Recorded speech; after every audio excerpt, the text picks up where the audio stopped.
15 అమావాస్య సోమవారం మృగశిర నక్షత్రం చాలా శుభప్రదమైన కలయికగా భావిస్తారు. ఆ రోజు సోమవారం శివునికి చాలా ప్రీతికరమైన రోజు. అదేవిధంగా అమ్మవారి జన్మ నక్షత్రం మృగశిర నక్షత్రం.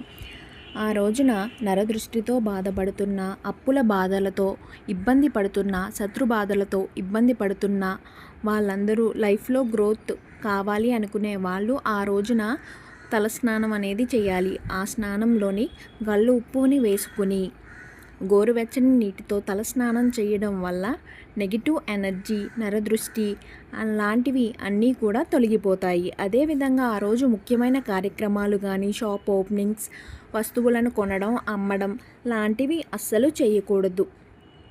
అదేవిధంగా ఆ రోజున గోల్డ్ కట్ చేసుకోవడం, హెయిర్ కట్ చేయడం లాంటివి అస్సలు చేయకూడదు. ఆ రోజు సోమవారం ఉదయం శివునికి అభిషేకం చేయడం, సాయంత్రం పూట లలితా సహస్రనామ పారాయణం చేయడం చాలా మంచిది.